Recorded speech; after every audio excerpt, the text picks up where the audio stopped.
Busy as feck on this road today, but I love it. I can't resist looking at that scenery when it's a lovely sunny day. I like the sign too, but anyway, we won't go into exact details here.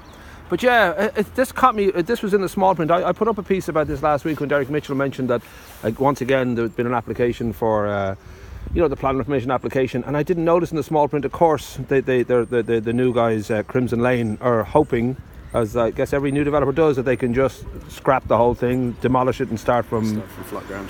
It is kind of weary. I think they know too that if people get weary. They know it's so long that they've been fighting this to try and retain.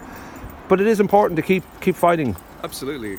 There's a value to heritage. It's really important for the character of a place and how we feel it when we're in it. And there's a reason that people like Greystones, and I'm sure the people are a big part of it, but how the place is and how it looks and the feel of the place, it play a huge part in it. So the built environment's really, really important. And this building was listed for a reason. It has significant history, and it has been here since pretty much day dot as far as Greystones goes, when there was little more than the dart station and a couple of really old buildings, and then and this place. So it's a shame that it lost its listing, but that was a compromise that people kind of understood. Right. But the idea that perhaps it was okay to level it and then turn it into just apartments doesn't sit right, I don't think.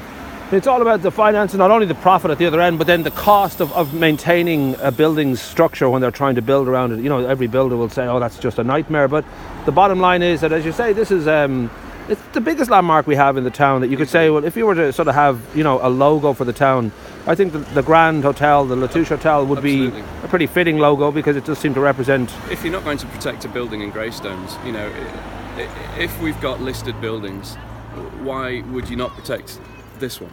Right. Of all the buildings in Greystones, it's certainly, as you say, it's the biggest. And it has a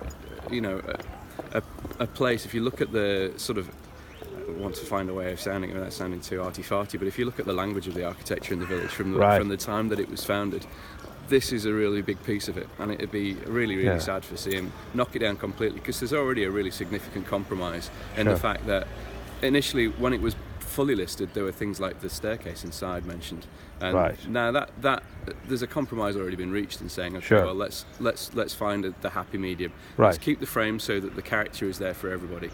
We might have lost the heritage for people to be able to go in future years, to go in and inside it and see it and feel it as it used to be, but that's no excuse really for levelling the whole area and starting and just putting in just a pastiche, which would be a terrible waste. We should also, the important thing here really is to mention the fact that we can object, and I think it's €20. We'll put the details above the interview here, how to do that and where to go with it. There will be a deadline as well, so it'll be good if people get on that sooner rather than later. And these things do make a difference, as much as it feels sometimes helpless against large corporation and councils and all the rest. That these things do have an impact. That there is a degree of. Even Wicklow County Council don't want to be hugely disliked over decisions they've made, and I think they would instinctively know too that it's not about even some kind of private kind of kick. This is a huge part of our image and our town and our history. And exactly, it is. It's an important part of it's an important piece of architecture in the great scheme of Greystones. And it'd be a shame to see it go. So we'll get that on. We'll get the addresses up, the places to send them to, the emails to send them to, and what to say.